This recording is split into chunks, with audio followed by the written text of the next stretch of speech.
Sounds good. Let me take just a quick tug on my scotch. Vodka? We got a vodka. Why is the rum always gone? Ladies and gentlemen, coming to you from somewhere in New Zealand, it's the Dave Benson Show with your host, Dave Benson. Oh, it's good to be back. Good evening, good morning, or good luck, depending on what time zone you're watching from. Ladies and gentlemen, I am finally back in the studio after weeks of being in the UK.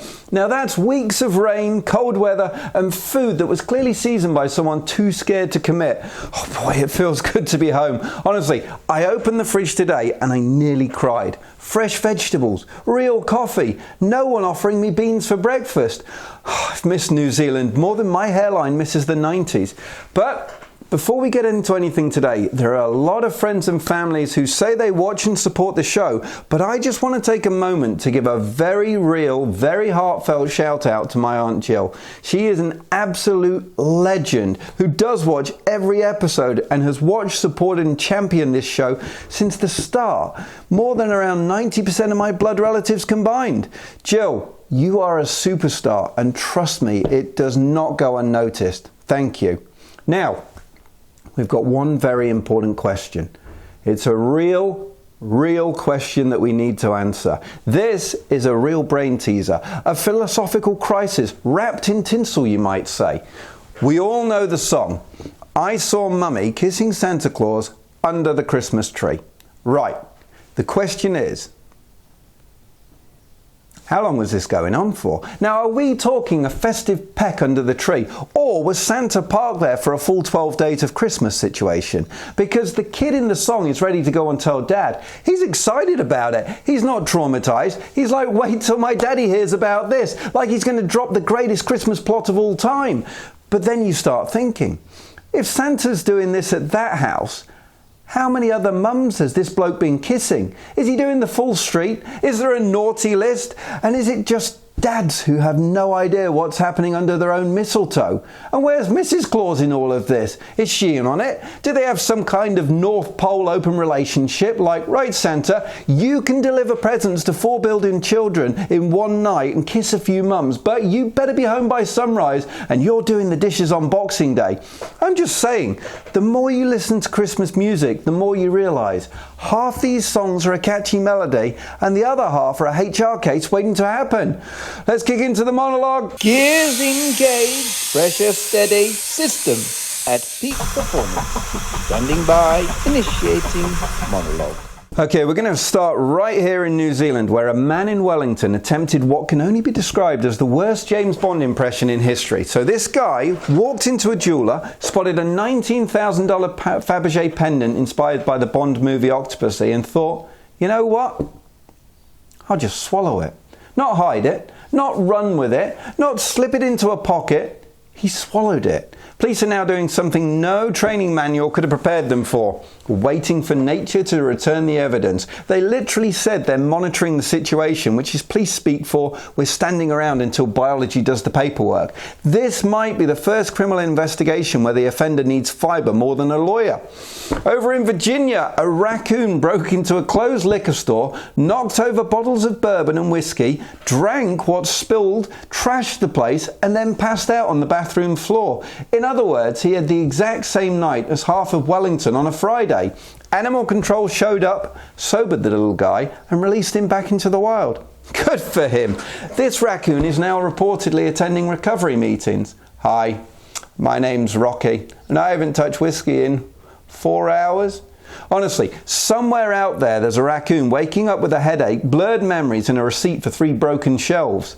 A man in California discovered a 500-pound black bear hibernating under his house. Now imagine being halfway through your morning coffee and suddenly realising the plumbing noises you've been hearing for 2 weeks are a bear doing bear things under your living room. This bear, who neighbours have now named Barry, comes and goes at night, raids the rubbish bins and shakes the house like he's rearranging the furniture. Authorities want to relocate him, which seems pretty logical, but the homeowner is trying his own plan, involving dinner rolls, sandbags and gentle encouragement. Yeah, mate, nothing says leave my property like carbs and optimism. If this was New Zealand, we'd have already adopted him, given him an Instagram account and started selling merch. In Oregon, someone is secretly sticking giant googly eyes on public sculptures, and locals love it. I love it as well. We're talking metal horses, historic figures, random abstract art, boom, googly eyes. Instant comedy upgrade. City officials, however, are spending money trying to remove them because they're worried about the adhesive damage to the artwork. Now, come on, it's googly eyes, not napalm. The prank has gone viral, hit late night TV in the US, and honestly, I get it. If you're walking to work at 7 a.m. in winter and you've seen a statue staring at you like it's had 3 coffees and a nervous breakdown, it does kind of brighten the mood. At a rescue farm called the Gentle Barn, you can now pay for a turkey cuddle therapy session. That's right. You sit down, a turkey waddles over, rests its warm little turkey-like body on you, and apparently people start crying, healing childhood trauma and reaching emotional enlightenment. There's even a blind turkey named Smudge who falls asleep in your arms.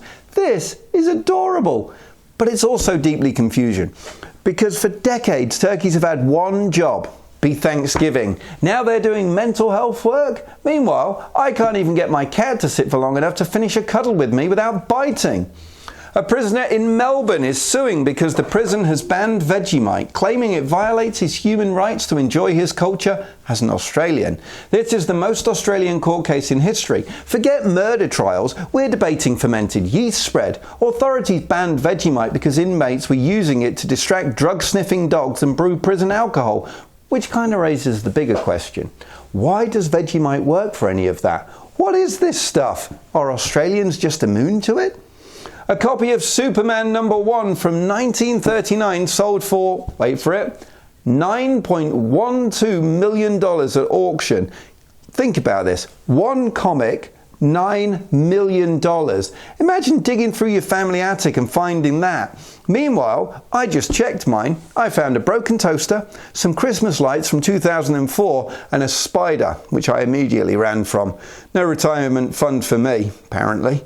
And finally, Dua Lipa's Mexican City concerts include a pop-up taco stand called La Dua, where fans can buy themed tacos, margaritas, and hot sauce based on her songs. This is genuinely brilliant. She said she wanted her fans to experience her music and her love for Mexican food. So now you can go to a concert, hear global pop hits, and eat a taco named after the chorus.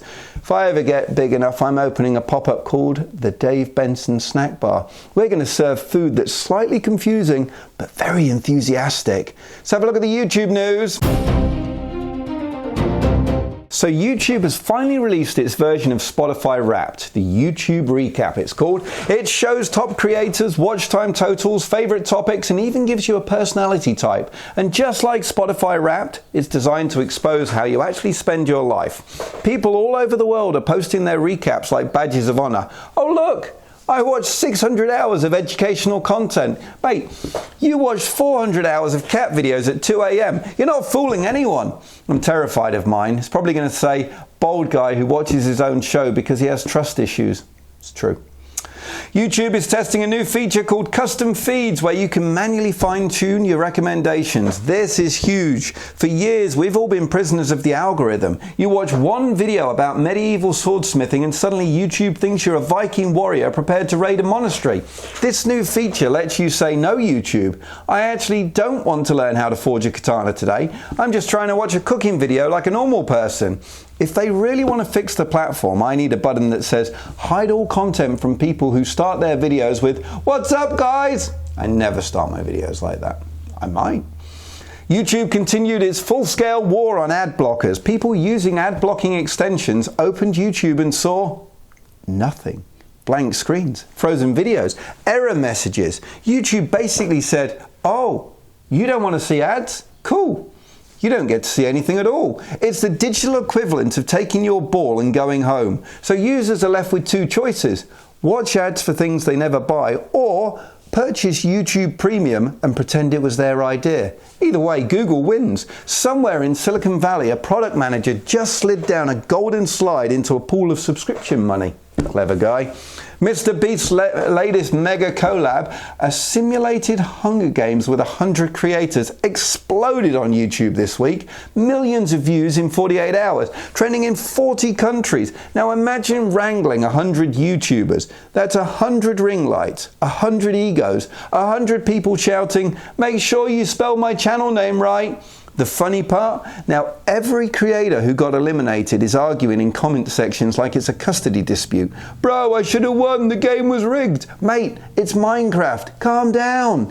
In a rare moment of responsibility, YouTube updated its AI rules, especially for political content. Creators now have to label synthetic or AI-altered footage, particularly anything involving elections. This is good because last year someone deepfaked a politician into singing Beyonce and it confused half the country. So now if you see a world leader dancing, rapping or making sense, you can safely assume it's AI. Several major creators hit massive milestones this week. Kayla's passed 20 million subscribers. Veritasium crossed 15 million. And T-Series, well, they remain the undefeated heavyweight champion at 250 million. At this rate, T-Series might actually reach the population of India, which, considering it's an Indian music channel, feels suspiciously on brand.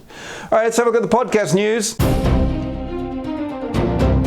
So Jon Stewart announced he's launching a fully independent podcast after leaving Apple TV+. This is big, because Jon Stewart with no corporate leash is like giving a toddler sugar. Something's going to happen, and someone's going to cry. He says he wants full creative control, which is code for, "I'm about to roast everyone, and no one can stop me." Expect politicians to suddenly develop unrelated medical emergencies every time he uploads. Jerry Seinfeld released a surprise interview podcast on Spotify because, well, of course he did. The man built a career creating a show about nothing, and now he's turned it into an audio form. But somehow, it's good. He asks simple questions, gets weird, honest answers, and it turns out listening to Jerry Seinfeld talk is like listening to your brain narrate a supermarket trip. Taylor Swift made a surprise appearance on the Kelsey Brothers podcast. That's it. That's the story. The internet imploded like a dying star. Every Swiftie on earth synchronized their breathing. Spotify servers considered retirement. Even the algorithm went, "I don't know what's happening, but I'm scared." Once again, Joe Rogan Experience is #1 on Spotify and Apple. No movement, no change, no drama. Just Joe sitting comfortably on top like a podcasting mountain goat. Somewhere at Spotify HQ right now, a finance guy is literally bathing in ad revenue, Scrooge McDuck style. Let's have a look at those movie reviews this week. It's the 60-second movie review. Let's talk Wicked for good. This is the second half of the Wicked musical adaptation. Back to Oz, back to drama, back to everyone singing like they're trying to win an Olympic medal. The big headline, well, it's made nearly 400 million worldwide, so at the box office it's doing okay. But critics are saying it's not quite as strong as the first film. Still good, just not defying gravity good. The visuals are huge and the score is still a banger, but some reviewers say that this part feels heavier, more serious, and the pacing's a bit uneven, like the film had one too many pumpkin spice lattes before going. But if you love the music, love the spectacle, or you just want to see Jeff Goldblum as the wizard again, really does deliver. Next up, we've got Zootopia 2. It's finally here after almost a decade, and the good news? It's actually good. Critics are calling it funny, visually stunning, and worth the wait. We're back with Judy Hobbs and Nick Wilde, and this time the mystery is bigger, the world is bigger, and the comedy is very dad trying not to laugh in the cinema but failing. The animation is gorgeous. Disney really flexed the wallet on this one. This one leans more adventure, more humour, more big set pieces, and that's not a bad thing. Still a proper family movie that does the job. Kids are loving it, which kind of means parents are legally required to also love it. Finally, we have something completely different. The Thing with Feathers. This one is not, and I repeat, not a feel-good movie. This is a turn the lights off, stare at the wall, and think about your life movie. Benedict Cumberbatch plays a father grieving his wife's sudden death while trying to raise 2 young boys. But grief in this film isn't just emotional. It becomes a physical, terrifying symbol in the form of a giant crow-like figure that haunts the entire family. Yes, Sherlock Holmes is fighting a grief monster bird. Cumberbatch is phenomenal. He's raw, he's emotional, he's heartbreaking, but critics have noted that the film can be a bit heavy-handed. The metaphor sometimes hits you over the head like The Crow took boxing lessons. It's bold, it's artistic, it's unsettling, exactly the kind of film you watch once, recommend to someone else, and then you never emotionally recover from. And that, my friends, is the week. From drunk raccoons to billion-dollar YouTubers to movie studios trying to emotionally dismantle us with animated sloths and giant grief crows. What a time to be alive. What a time to be on the internet. What a time to realize that Santa Claus may or may not be running a multinational mistletoe operation behind Mrs. Claus's back. But tonight, we're doing something special. We've got a return guest, someone who's become part of this show's DNA, someone whose imagination works at levels the rest of us can only reach if we drink 4 coffees and stare at the wall for half an hour. This man can turn a simple idea into an entire universe, a casual thought into a storyline, and a normal conversation into an entire plot twist. He's a best-selling author, a world builder, a creative machine, and honestly, one of the funniest, sharpest storytellers we've ever had on the show. Every time he comes on, the episode goes off the rails in the best possible way. You'll see exactly what I mean in a moment. Tom, rack 'em and stack 'em. Let's roll these titles. I said I wanna see the Dave Benson show, and I can't stop and never gonna let it go. I said I wanna see the Dave Benson show, and I can't stop and never gonna let it go. Today's guest isn't just an author, he's a one-man genre factory. In fact, in the last few years, he's pumped out more than 30 books. I saw today it was 36. Tom, you need to update these. From post-apocalyptic alien invasions to Christian dystopias set in 2013, and even a brand new disaster novel where a teleportation inventor faces down a black hole. But here's where it gets interesting. This same guy once set a school record for sloppy joes in a single setting, swears he's Taco Bell's best customer, and can still belt out the original Transformers cartoon theme on demand. He's voiced ads for Amazon, Cadillac, Microsoft, and a dozen more. And if you're lucky, he'll throw in a Sean Connery or Ringo Starr impersonation. Ladies and gentlemen, it's Aaron Ryan. Wow, what do I say to that? I have no idea what I could even say to follow that up. That's like the best resume I've ever heard. And I'm like, that's me? Wow, that's crazy. I had to view the last recording we did and see what we talked about and how I introduced you. And man, it was so you were guest number 3. Oh, is that right? And what am I now? yeah, you you are 64. Wow, you've done a lot of them. Holy cow. That's great. I've done a lot. So yeah, it's changed so much. I remember when we first did this, people won't know, but there was, for the guests, there was a webcam. So what you saw was a really shitty, grainy picture of me. And then I had 3 cameras, which I tried to orchestrate and organize to be able to cut. Yeah. And man, that was so hard. Now, yeah, we've left that. We just have one big camera and that's it. We go with it. So streamlining really works. I remember that. I remember it and I was going, man, this is going to be a lot of cutting and splicing together. I used to be a wedding videographer, man, with multiple angles. And to try to make the bride look good in every single one of those is like, oh, I remember. Thankfully, you already look good. You're too kind. Aaron, it's so good to have you here. Now, for everyone who doesn't know, Aaron Ryan is a best-selling author. And one of his best books we've got here is Dissing Onance. This is when a group of kindergarten kids start to diss Onance. He hits back. Onance has the ability to create a stare that can freeze a person as they stand. And as he does it, he steals their lunch money. This, Tom, oh, it's the wrong book, Tom. Oh, the other one. It's this one. Weather forecast. Is this the right book? A man's ability to predict tomorrow's weather, which can change the world. This gripping thriller follows an ordinary TV weatherman who suddenly realizes that his forecasts always come true, but not in the way you think. When he predicts light showers, it rains fogs.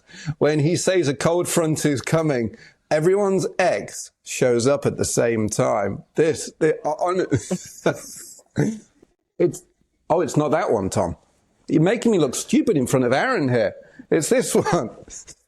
Yeah, we really need to This talk is his before you do latest. these things. Is it The End, a children's version of the apocalypse using all the letters of the alphabet? So this is The End, Alpha Bet. So A is for asteroid, the thing that made my. Daddy late for work. B is for blackout, when the lights go out forever. This is your best work. That's This right, is- best work right there. Yes, I remember I was so in love with that cover when I designed it. Yeah. Oh, I couldn't help myself. Oh, wow. You know, often the best material comes out of an inability to help oneself. So I think that was actually really well done. I'm going, that's not my book. What is that? And then the next one, here's the right book. And no, that's not it either. And then here comes the third, like, God, what is, okay, that's not mine. Am I on the right show? Yeah. Aaron Ryan. Did you have Aaron Rydolph or Aaron Darren, or I don't know who you had. Anyway. Since we last spoke, you have launched the End trilogy. You have published the End Alpha book, released the End Omnicron, finished writing the slide. You've got your new one, which you're coming out. You're up to 36 books now. There was another one here. You did a Santa book, or Santa's Not Jesus, or something. God is like not that. Santa. That was pretty much the same thing you just said, but yeah, God is not Santa. Yeah.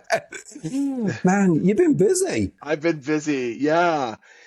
Well, I mean, a writer's got to write, right? And that was a little redundant, but anyway, a writer's got to write, comma, correct.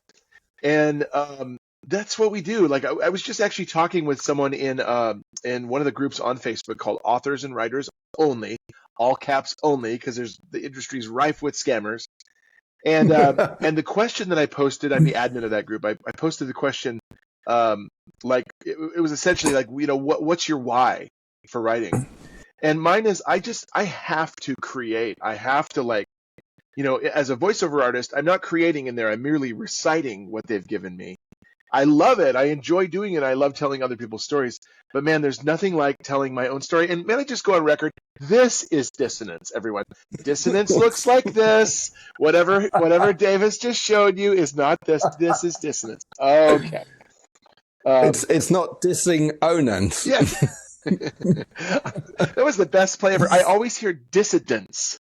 Like everyone always says dissidents, and I'm like, oh, it's not infidels. It's dissonance. Like, anyway, next time I'll choose an easier title. Yeah, well, I mean, you're going back to dissonance. Man, I'm all over the shop today. You're going back because dissonance is, what's the word? You're way past the numbers now. It's not a decta something, is it? It's a hexalogy. Yeah. Yeah. When we talked last year at some point, I believe, and I only at that point, I believe, had 4 or 5. I thought every time I think I'm done with dissonance, I really seriously, like, there's a DC universe, there's a Marvel universe, there's a monster universe. I have a dissonance verse. I really do. It sounds like something you should put ointment on. I've got a bad case of dissonance verse, but I can't get away from this universe in this saga. And so the Talisman series, there is a character who is, and I just put it up for publishing today because I finished writing today. The protagonist in that series is a well-known character from Dissonance. So, and I just discovered an ingenious way to tie all of my books together. I'm not going to spoil it. It won't come till book 3, but I went, oh my gosh, this is it. And it's just, I love it. I'm in love with it. I didn't realize, I saw this on one of your posts, that is it at the start of every chapter you put something which is like an Easter egg, which is the same throughout all of your books? I can't remember what it was now. It's just come to me that you did that. Yeah, they're bookends. So I think I stumbled upon it accidentally when writing Dissonance Volume 1 Reality. The very first sentence in in chapter 1 says, I was never going to make it. That was my reality. The very last sentence in chapter 1 says, we were never going to make it. That was our reality. There's a chapter in Dissonance Volume 0 Revelation that starts out, we will never forget that day, the day they came, the aliens. Yeah. And then following a very emotional, connective episode between father and son, who, and the father's narrating the book, he ends that chapter with, "We will never forget that day, the day we came together." Right? And so I love that play, that kind of like, sitcom wraps it up nicely at the end, mirrors the first part, but it can also be a twist where, you're led to believe something here and then, similar sentence, but means something completely different. I just like that. It's a creative twist. Was it accidental Um, at first? it was probably something that I wasn't really intending to do, but once I did it and committed the act in Dissonance Volume 1 Reality, I was like, ooh, I kind of like that. And then chapter 2 followed suit, and then chapter 3 and all the rest of them, and then every other book. So that's what I do. It's one of my signature moves, I think. I love it. Every author should have a signature move. I don't think they do. I think you're creating signature moves for authors. You're standing out there. I hope so. Nobody better copy it. It's mine. It's my thing. Get it. I want to talk about some fun facts about Aaron Ryan that my research team have been digging up. Let's talk about your sloppy joes. Oh, no. What's the real story about sloppy joes? Well, I mean, you did hit it, and I have the, I need to remove this page because this isn't the first time someone is like, hey, I'm talking about sloppy joes.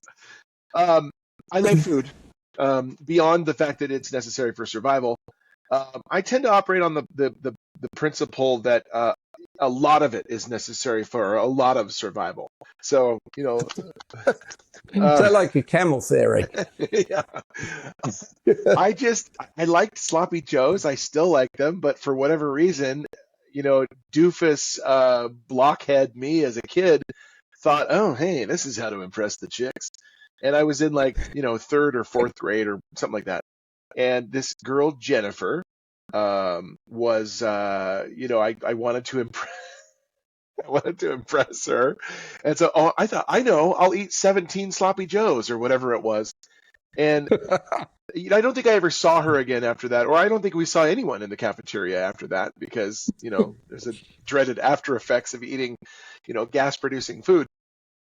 But yeah, it was the weirdest thing. And like some people want to slay a dragon or, mount a horse and they're impressed by that, or put up a barn.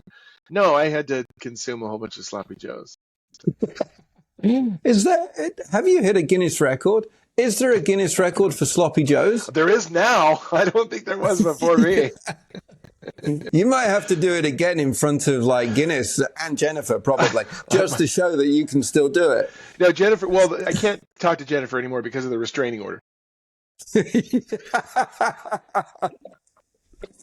Does she still shake every time she walks past the sloppy joes? Well, I can't ask her because of the restraining order, but I'm sure that's true. Some other fun facts. You're Taco Bell's #1 customer. You're a big fan. You're a lot of foodie here. Yeah, you know what? This is going to gross some people out, but Taco Bell is I think it'll be the food that is actually in heaven. I really do believe that. I have been so addicted to one particular item on their menu for years and years. And for years and years, it had disappeared. They'd removed it from nearly every franchise. Well, I recently discovered that there are 3 Taco Bells in this geographic vicinity that actually do still carry the chili cheese burrito. I've tried to make them myself, but I don't know. There's magic that they put in there, so it's like it's irreproducible or whatever. But we have a Taco Bell very near to us on the other side of our highway. I've gone there, here and there for years. They finally started carrying chili cheese burritos again. So, I was looking. It was just cloud 9. I can't believe. Maybe it's all making a comeback, but they're the most delicious thing. You have to try them. They're so good. Very addictive too. There's like a trillion Mexican people who are looking at you and going, that's not even real. I know. Like, what?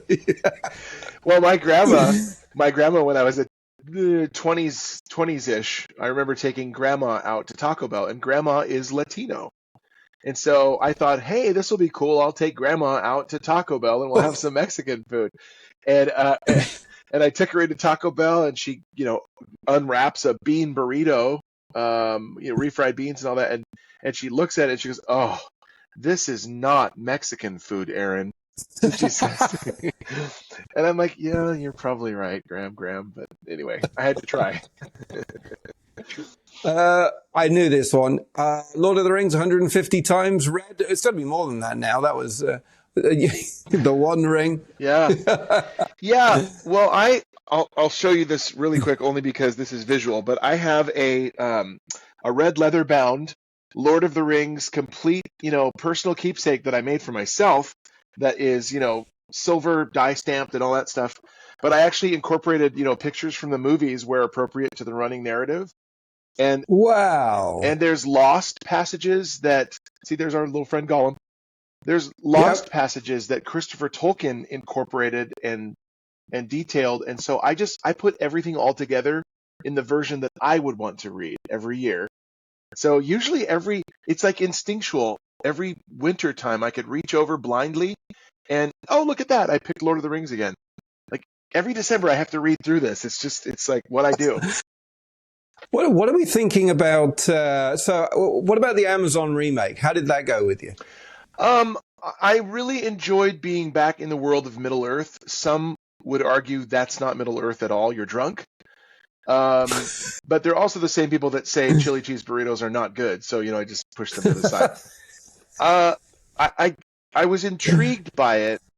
It's definitely not canon. There's a lot of embellishment taken and a lot of like endearing rabbit trails and not so endearing rabbit trails.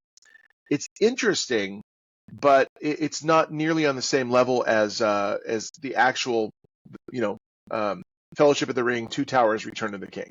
That's like sacred gold for me. Anything else is kind of complimentary. I don't really even like the Hobbit movies. I think they're just, ugh.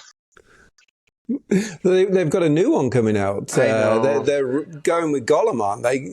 And they're making movies. Is it just about Gollum? Actually, I saw that most of the cast are returning. Yeah, The Hunt for Gollum. It's going to be. I mean, Ian McKellen is in that, and I think he'll be the oldest actor ever in a movie at 325, because he's really getting up there. Aragorn, though, Viggo Mortensen slayed the role of Aragorn. He is Aragorn, and Ian McKellen, he is Gandalf. It's just that the first one was filmed all of them are filmed roughly around 1999. So these guys are 26 years older and 26 years older looking than they were. I'm like, Yes. you're going to have to do some of that, Harrison Ford latest Indiana Jones CGI stuff on them and like de-age them somehow, because otherwise it's going to be weird. But you wouldn't be able to watch it if it wasn't them, knowing that they're still out there and they could have done this, like with de-aging technology. Yeah, but then you get into a really weird area. I am a big fan of the Aliens movies, 1, 2, and 3. I don't like 4, and I'm not a big fan of Aliens versus Predator or blah, blah, blah. But I did see Romulus. And yeah, that's on my list. yeah, it was. I actually enjoyed it, except for the last 15 minutes were excruciating.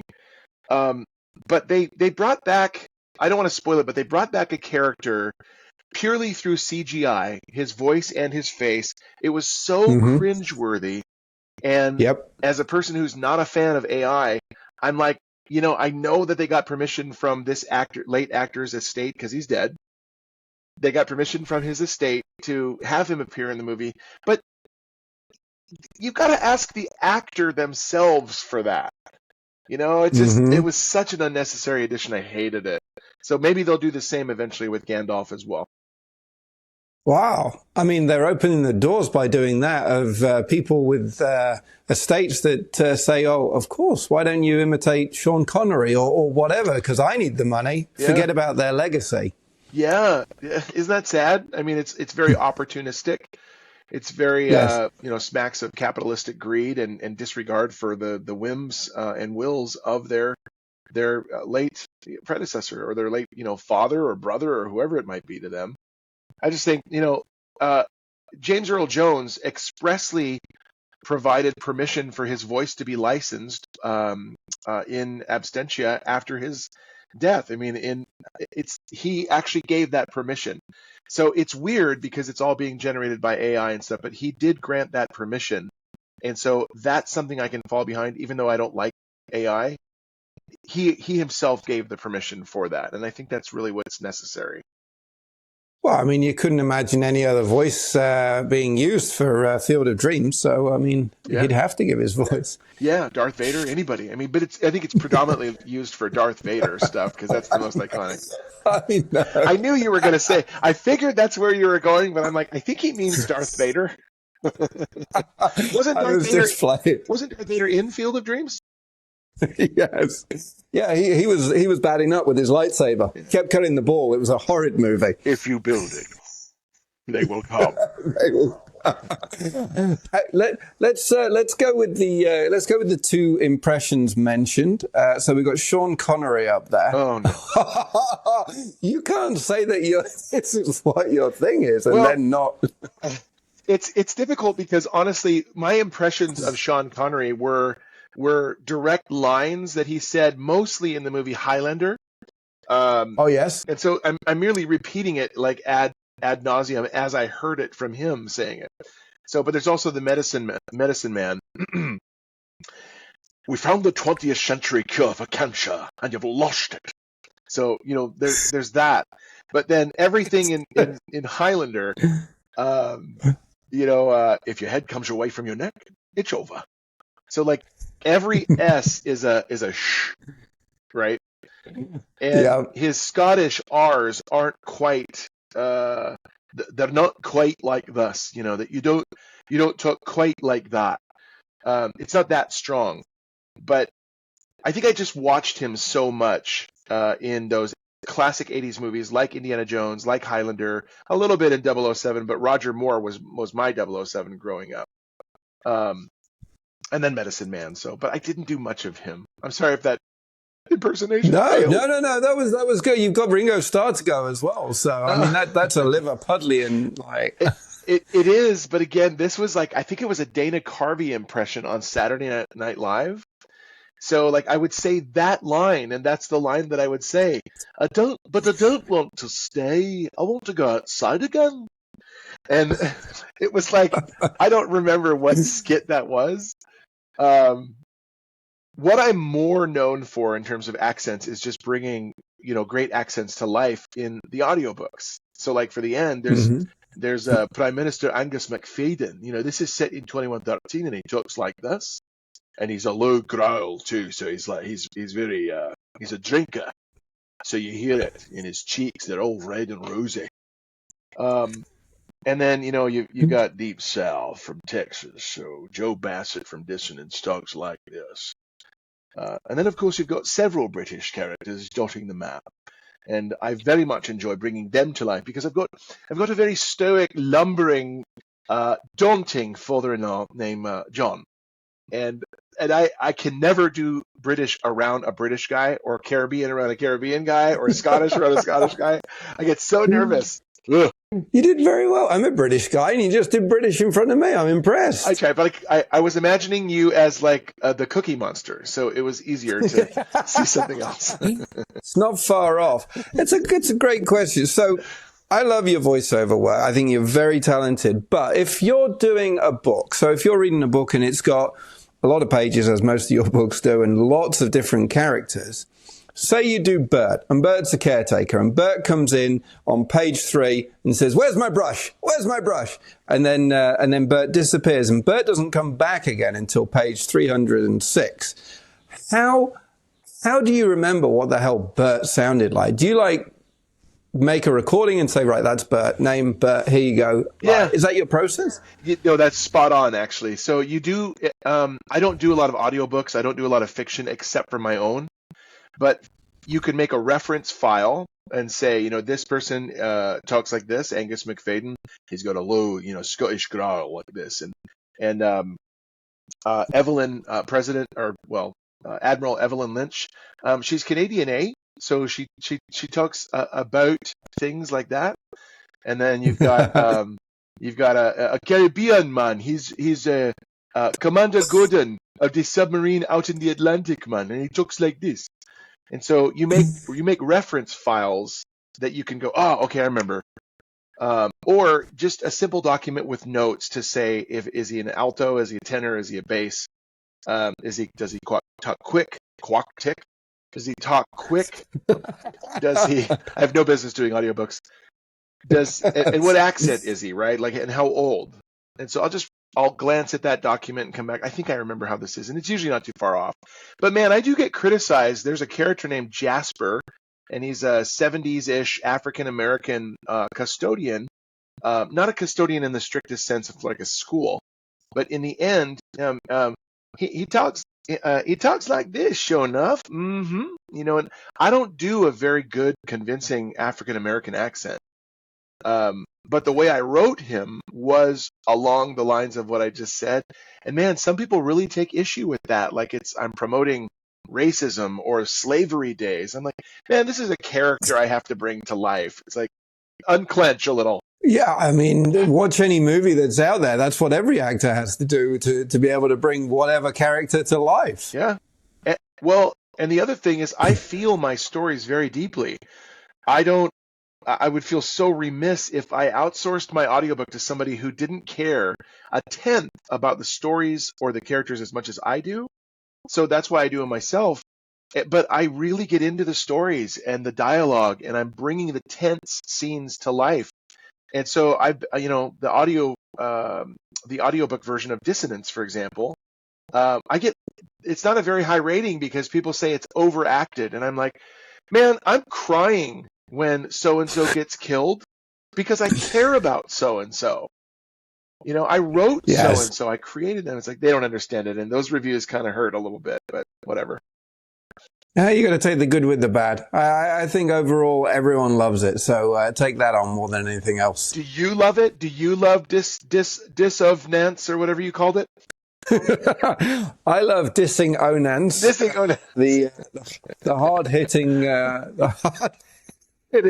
kindergarten book. This is yes. The one I like. That's what I write. Weather forecast. Yes.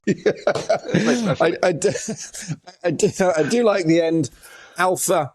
Bet. I think very that's nice. Yeah. I'm going to send these to you. So just the covers. Don't do the whole international postage thing. I know it's a lot. You just mentioned Highlander, which just flicked me to.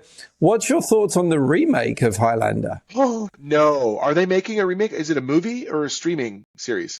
Have you been under a rock? Apparently, I'm writing. I said that apparently that's what I do, and eat sloppy joes. But yeah, Henry Cavill is Highlander. Oh wow! Batista is the Kurgan. Okay, wow. I'm Googling this right now. And Juan Sanchez Ramirez is played by Russell Crowe. Oh my goodness. So is it going to be a streaming series or is it going to be a movie series? It's going to be a movie. They're filming it right now. That's crazy. I wonder how Christopher Lambert feels about this because I think, okay, in my mind, just like Star Wars Episode 1 doesn't exist, okay? I think... Jar Jar. Yeah, that's why it doesn't exist. Episode 3, you're getting into some meat of the story there, and I like that, the turning to the dark side. But, 1 and 2, especially 2, oh, so punishing, number 2. But number 2, and I think there was a third Highlander movie, wasn't there? It's 5 Highlander movies. Oh, Jiminy Christmas. I know there was a TV show, but 1. Yes. 1. Number 2 was so punishing, I wondered what I did wrong. Number 1 was just, it's one movie for me. Well, 1 is hard to... I didn't realize. So when I heard it was coming out, I thought I'll do some research on this. So the sparks on the swords that they have? So they would put a battery pack on the back of the actors. And it was a 12-volt battery pack. And it'd have a cable going up to the sword. Oh, wow. So when they touched the swords... That's where the sparks came from. And they said that they had so many people, but like you'd never get away with it these days, but so many people burning themselves on these sparks that were just going everywhere from the sword. But, whenever they hit anything in 1, it blew up with a sword. And I was like, how does that happen? Like, So I Well, loved one back in the day. It's hard to watch now. I recently watched two, tried to. I got a quarter of the way through. It made no sense whatsoever. It's not even canon anymore. It's been no. taken out. Yeah.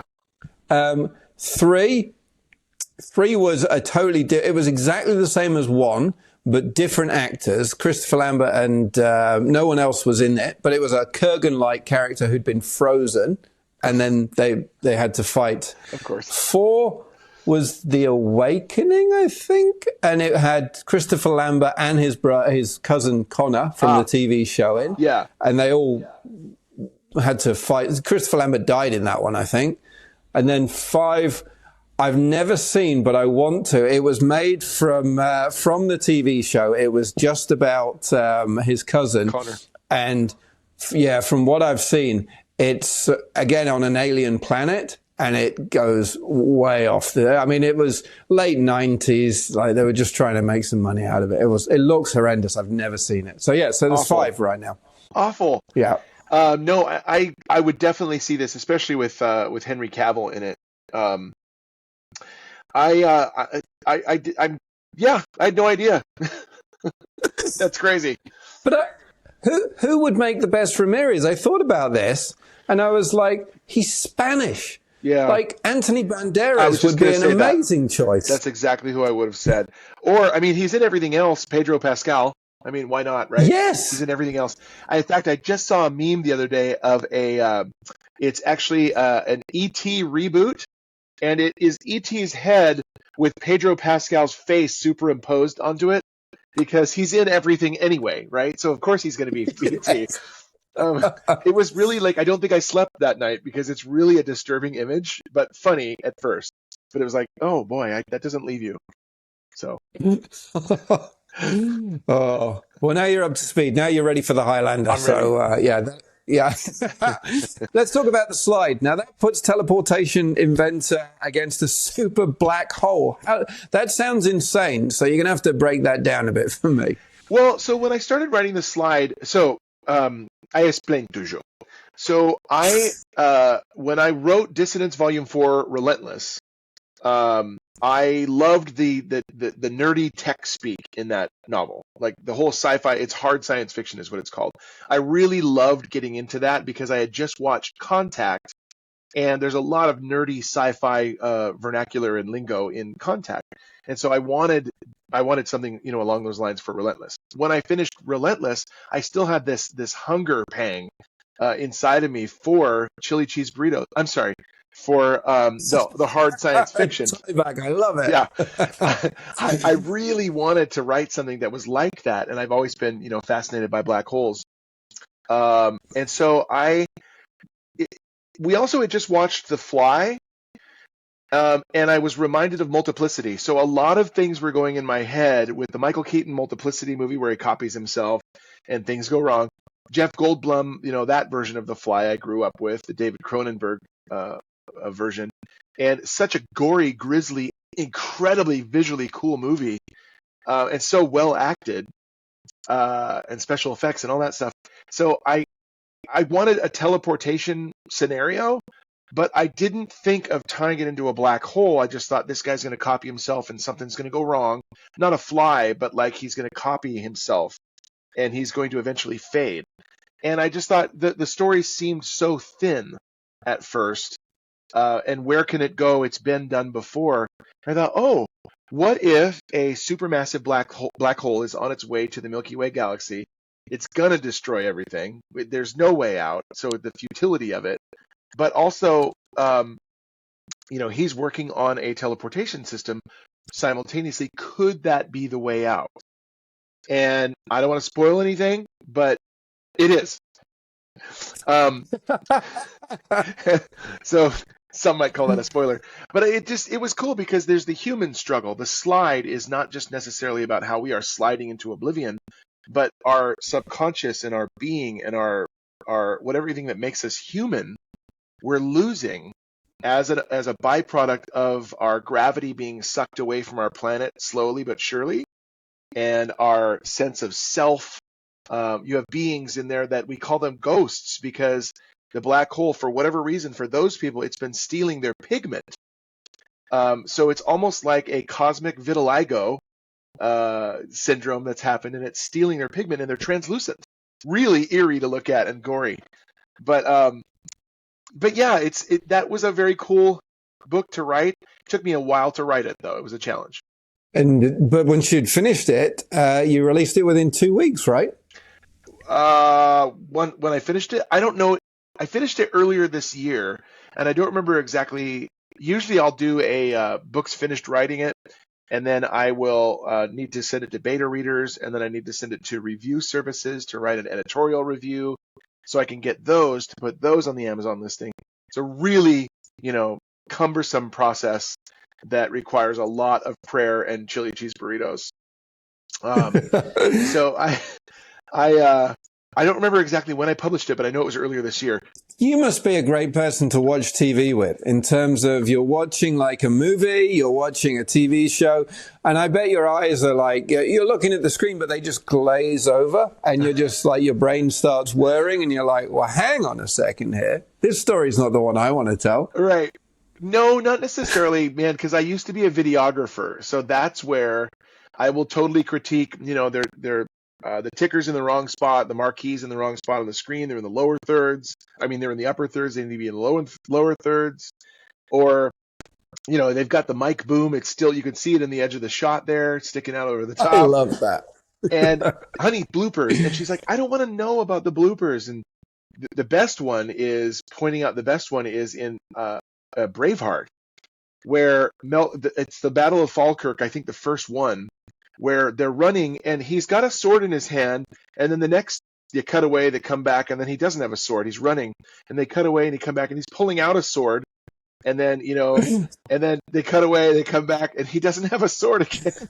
And it's like, it's such a fickle way to approach a battle, really. I've always thought, like, sword, no sword. I don't get, how does that, I've interviewed quite a few directors since we last spoke, and like for all of them, continuity has been the key thing. Like, they'll review the dailies, they'll review the editing, they'll make sure that the continuity of a scene, if someone's smoking a cigarette, then that cigarette needs to be burnt to there when they start back again. Right. Otherwise, it looks off. So how the hell in a major production like Braveheart does someone say, oh, that'll do? No one will notice that. They're human. I mean, I am still to this day catching, I'm reading through Dissonance, because with the fact that it is being pitched to streaming networks, and we've got a fourth meeting coming up with a major studio here, I have to know my book better than they will know my book. So I've been going through and just refreshing. I'm still finding errors, and I've read it through 50 times, and this one says northeast, and it was supposed to say northwest, or we went around the right of the building when, no, we didn't. We went around the left for this person's grave site. And I'm going, oh, how do I miss this every single time? I don't know. It's an epidemic that you can review it so many times, but then it just becomes white noise, I guess. Yeah. Well, I mean, it's not like you can change it and send out a new copy to everyone and say, I've corrected this now. Here's your new copy. Please reread. Right. Well, or ask them to ditch their old copy, kindly delete the old one and then replace it with this. I can upload the new copy for all future purchasers to enjoy the correct version. But man, all those people I've betrayed up until that point, I'm an evil person. Does Kindle autocorrect? I've been told that it does. But the problem is when you have it in so many different versions, you've got to correct all of them. So if you've got the hardcover and the paperback, you have to do those. The Kindle, you have to do that. If you've got an all-in-one paperback and an all-in-one hardcover, this is an all-in-one paperback. Out there is an all-in-one hardcover beyond this door. And then there's the Audible version. And then, if you've got it in an ebook format, you have to put it everywhere that you have distributed wide. So like Google Books and Kindle and Draft 2 Digital and Ingram Spark. It's like, man, get it right from the get-go. Otherwise, it's a pain. Come on, Aaron. One job. Jeepers. Yeah, one job. Yeah, it's like Frodo forgetting the ring, and like he's standing on the precipice in Mount Doom, and like, all right, here we go. Sam's like, one job. Oh, so I'm intrigued because I can't get those hard copies in New Zealand. Why aren't your books in New Zealand, Aaron? I have no idea why my books are not in New Zealand, Dave. That's my complete full answer to incorporate your question. Um, you can't order them on Amazon? They won't ship to you in New Zealand? Oh, they'll probably ship from the States or something, but the price of that would suddenly go through the roof for postage and stuff. That's so crazy. That's why, I mean, I've got a Kindle, right? So I just use the Kindle. But it was interesting because I did that post and I showed you my Kindle and Yeah. you said it was for forecast and you were like, wow, that's the old like cover or something. And I'm like, how? It's a Kindle. Like, how does that happen? That I don't know, and I wish I knew, honestly. But the problem is for me, I changed the cover, so you have to be really careful with that and lock in your cover from the very beginning. That's a hard thing to do and to nail down. I designed my own original covers for Dissonance. I do design them now, but they're much more modern, and I kind of know what I'm doing now with Affinity Designer. But when I first launched the Dissonance series, the covers were so archaic and elementary. And I'll never do that again. But I wonder if it was distributed wide, forecast was distributed wide through one of those sources, and so that now has yeah, it's that one. Uh, I don't know what exactly happened, but you just hope and pray that when you upload a new copy and a new cover and all that stuff, that they then take that and they overwrite what they have originally. Apparently they don't. So my apologies. Okay. So what would you go back and tell? This is interesting because you were saying about the errors and stuff within Dissonance. What would you go back and tell Aaron Ryan, who began writing Dissonance? Like he sat down. We'll give him 3 days. He's 3 days into Dissonance. What would you go back and tell him? Slow the down. That's what I would tell him. Yeah, I go too fast. I'm so eager to get something out there, and I've always been that way. It's like I'm Santa. I just love to give this gift of a new book or a new series or whatever. I love to just get it out there and see, look, it's there. And then, you go back and you go, oh, crap, this said east and not west, and that said right and not left, and he calls her a him, and she's a her, and he's a that, and I'm like, oh, and I've so many errors. I really need to slow down. I mean, I know you're a prolific hater of AI, and I fully understand why. But within that regard, surely there's now AI tools that would do a review for correction of details to be able to say, well, that's impossible because, this person's male. How are they female now? Yeah, there are tools like that that are used right now. I'm an old dog. I use Microsoft Word for editing, so I don't run it through a one service that I do actually use, though, that I really enjoy, and this is different. So where I draw the line is AI for me, I will never use it to create any part of my story. I won't do that. Yeah. This is too valuable for me to be able to use and keep alive, and I want to create and say, this is 100% me. But there are supplemental tools that people use, and one of the tools that I actually really enjoy is manuscriptreport.com. So you can go to manuscriptreport.com. You can simply upload a PDF. Within 30 minutes of submitting your 300-page novel, it comes back with not just an exhaustive report of your novel, but a correct one. So it comes up with ad copy that's correct, and keywords and categories that are correct, and sales pitches, and a whole slew of more information for you to use on your novel and the pitching thereof.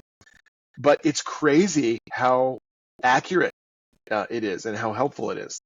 Now, on the flip side of that, you can go to Grok and you could say, hey, give me an idea for a great sci-fi novel about blah, blah, blah, blah, blah. And I just did a video on this recently. It comes back with 5, and I'm like, I hate all of those. Okay, do it again. 5 more? No, those are despicable. 5 more. Try one last time. It sends me 5 more, and they all suck. And then I go back and I write my own, completely independent of AI. I brainstorm. And I go, This is what I wanted. Here it is. And it came from moi. Okay? not from AI.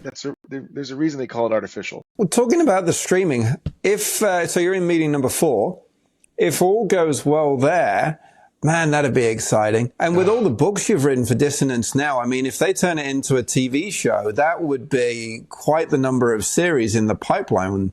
Although, would you worry when they get to kind of the end of it and they're like, well, we need one more season, so you're going to have to pull something out of the bag here? I would totally do it. I love these characters, and here's where I'm completely psychotic. I have the birthdays of all of the primary characters in Dissonance in my real life Microsoft Outlook calendar. I have them in there. I have the death of a primary character that just disassembled me when I wrote it.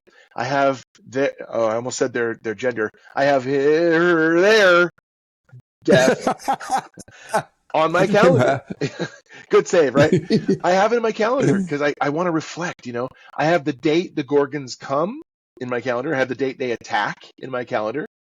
And because it just feels so real, man. The saga feels so real.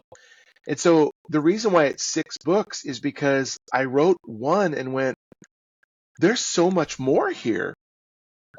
There's so much visceral, tangible, attainable content in here. I can't stop writing this saga. So I wanted to write a trilogy. It ballooned into a trilogy with 2 prequels and a sequel. So when that happens, it's just a testament to the fact that there's so much robust story here. And you're right.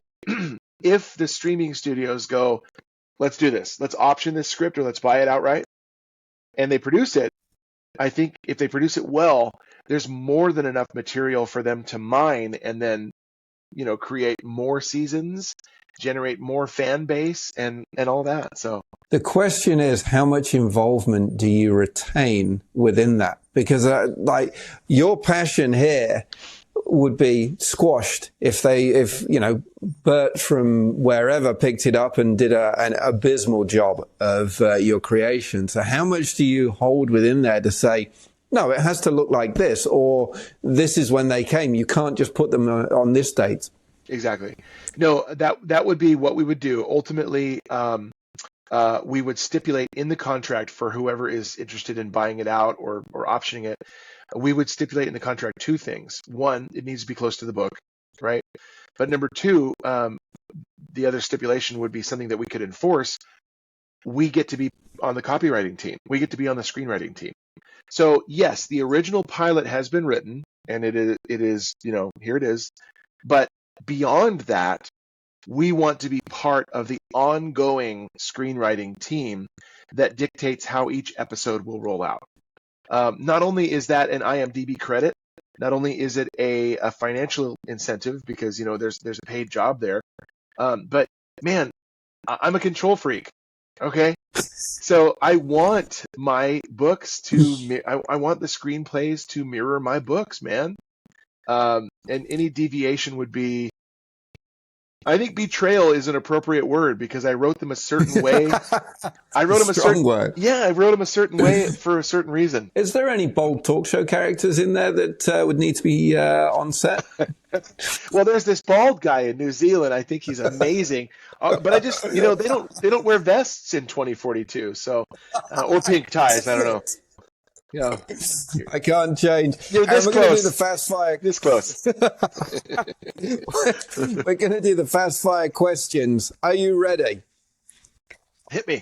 I can't remember. Did we do fast fire questions last time? I think I remember a period at the end of the interview that was extremely stressful. So yes. Was that the dance off? No, that's later. I drank too much. Remember the last time? So I don't remember the dance off. Oh, Sloppy Joe's or Taco Bell? Which wins in a sudden death cook-off? Oh, Taco Bell chili cheese burritos. You love them, I do. Honestly. I do.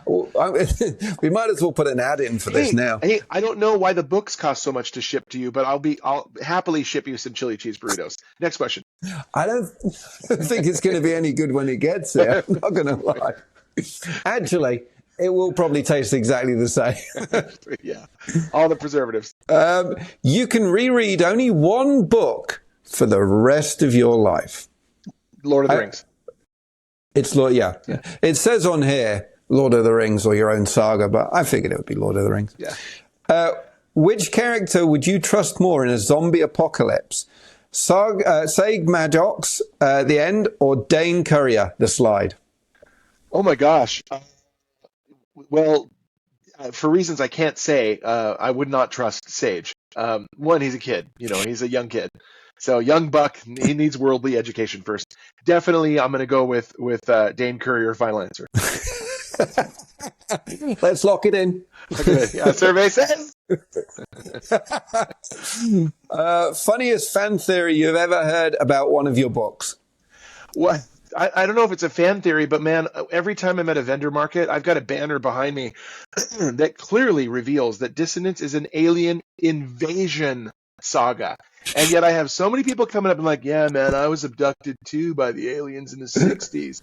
And I'm going, oh, you see how this says invasion back here? It doesn't say anything about abduction. And I'm like, man, just go be with your Travis Waltons and get your experiments on. Like crazy. I love that there's people walking around conventions just to tell their story about being abducted. Like, that's insane. And I'm a captive audience with a very specific agenda to sit here and sell books. And they don't get that. I'm like, okay, yeah, that's a nice story. Could you? And I see all my readers walking by, my potential buyers walking by past them. I'm like, yeah, okay, that's a great story. Could you just, hey, oh. Mind you, if someone came up and was like, yeah, I was part of an alien invasion once, you'd be like, really?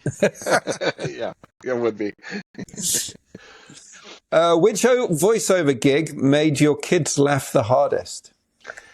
Boy,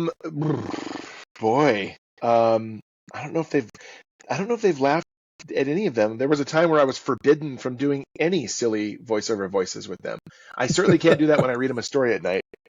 I don't think there really is one because they haven't paid attention so much to the voiceover career as they have the authoring career. So, well, I do love. It was one of your boys' books that you were showing on a post that he created. It was a monster book. I was like, that's very impressive. Yeah, I'm so proud of him. Well, I wrote an alien invasion saga. So, what does my 9-year-old do? He writes an alien invasion saga. I'm so proud. I love it.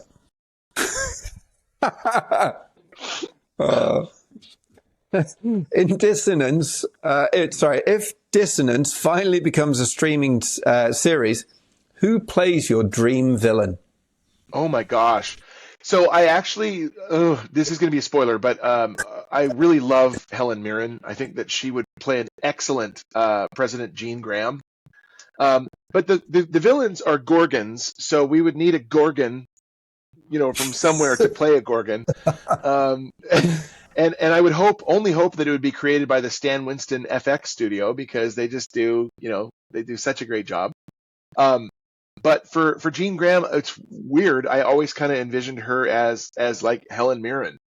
So not British. I mean, she's definitely American, so she'd have to lose the accent. But man, she's so compelling. She is awesome. I do love Helen. Yeah. Quick pick. More terrifying dictator Nero at the end or Clippy from Microsoft Word? Oh my gosh. Wow. Wow. I think Clippy is so deceptively nice. There's got to be some nefarity behind that aluminum. I think that he's got plenty of malice that we don't see.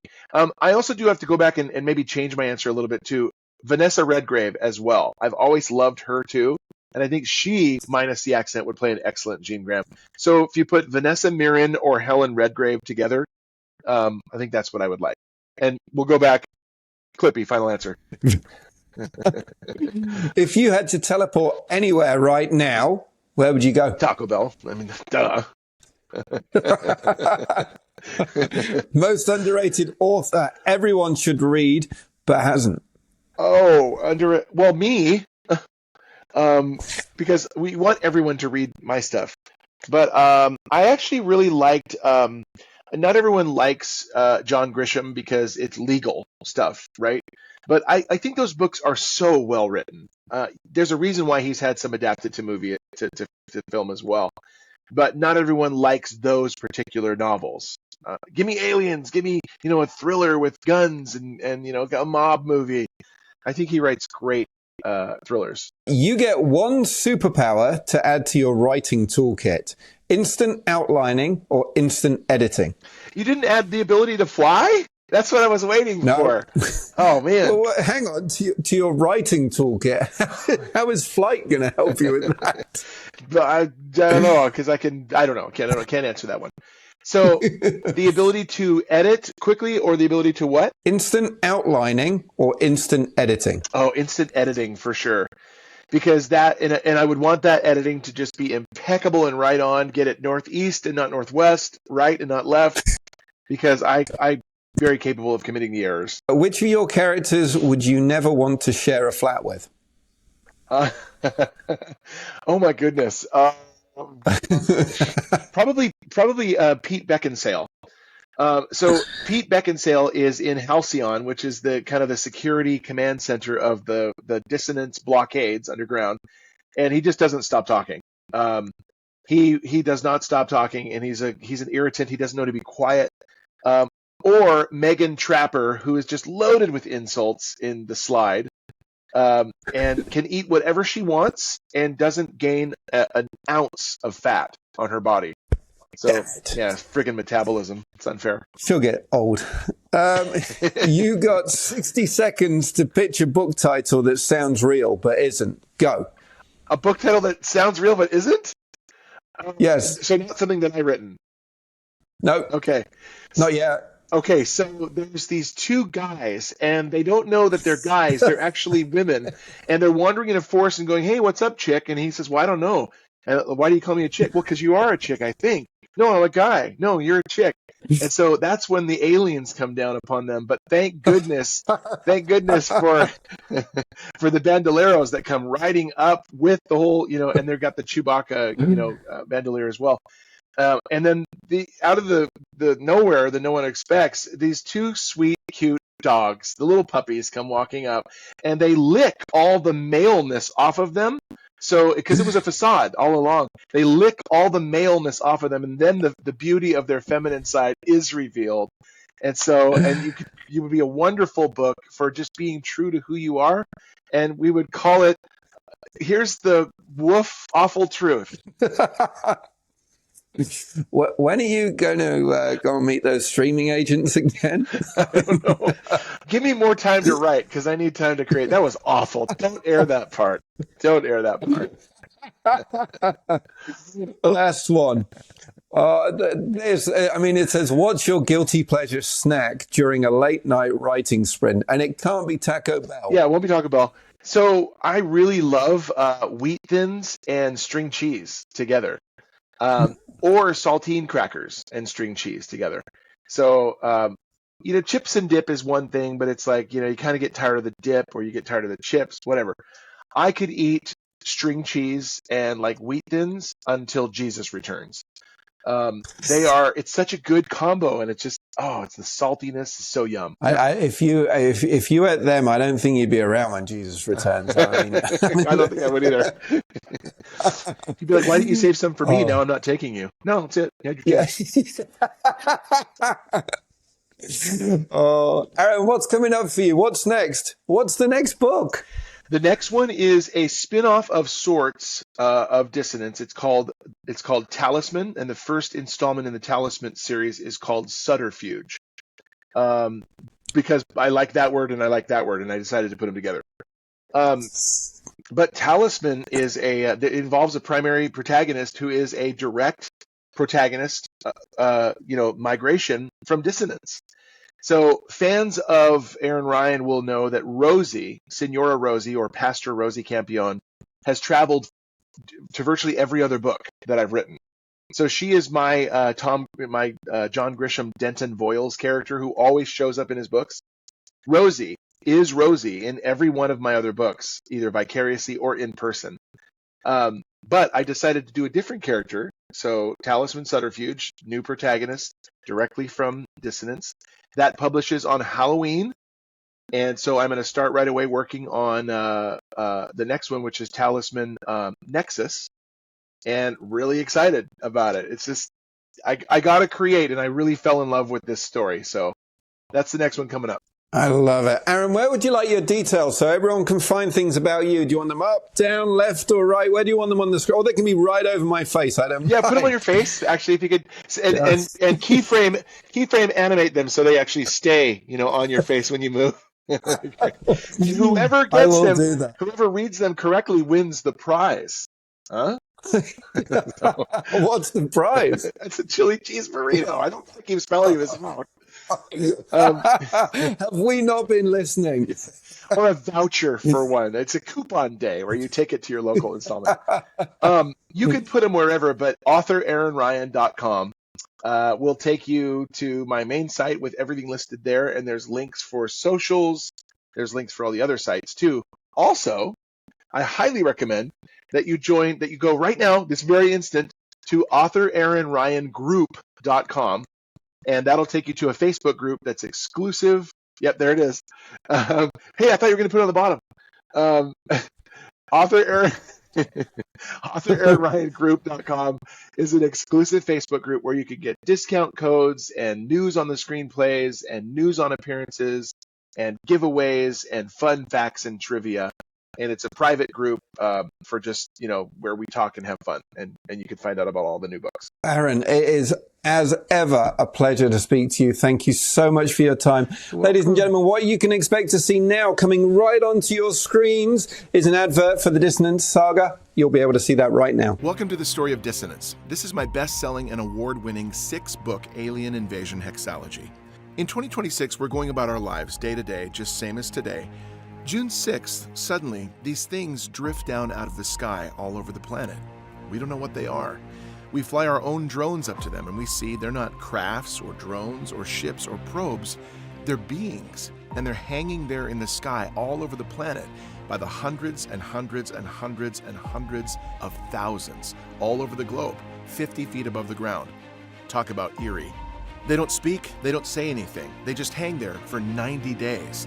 And we're going, friend or foe, what is this? We don't know. We think maybe they're angelic messengers because they haven't attacked. And we're thinking, everybody relax, don't anybody panic, all will be made clear in due time. Well, September 3rd rolls around 90 days later. They all wake up at exactly the same time all over the planet. If that sounds coordinated, it is. They start jetting out this bluish-greenish vapor around themselves. They look down at us, and they hiss. I know what it means when my cat hisses at me. Not a good thing. They attack, and within 3 months, 85% of all mankind and organic life has been killed off. The rest are driven underground, living in these fortified military bunkers we call blockades.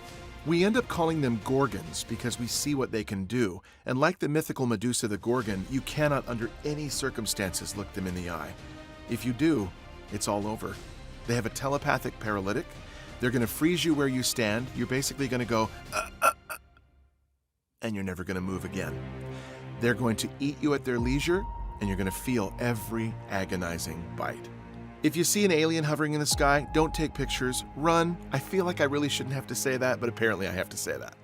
The first 3 are set in 2042, 16 years after the alien invasion, told from the vantage point of a 23-year-old Army sergeant named Cameron Jet Shipley and his younger brother Ruddy.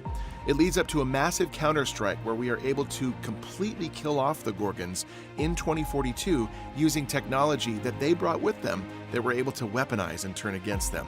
That's the good news. We've killed them all off and we've liberated planet Earth. Yay, good news! The bad news is they come back 3 years later in a second wave. This second wave is wondering what happened to the first wave. Hello, first wave, we don't hear from you. Well, we killed them. They're dead. So we have to deal with them again, but again, planet Earth is victorious and we liberate the planet once more, finally, for good. What I did is I went back and I wrote 2 prequels from the perspective of Cameron and Ruddy's dad, that's Andrew Shipley, right before the Gorgons come in 2026. So whereas in the trilogy they are 23 and 19, in the original book, the prequels, they are 6 and 2. And you get to grow up with them and learn what happens when the Gorgons arrive, when they attack. It is singly the most terrifying thing I've ever written.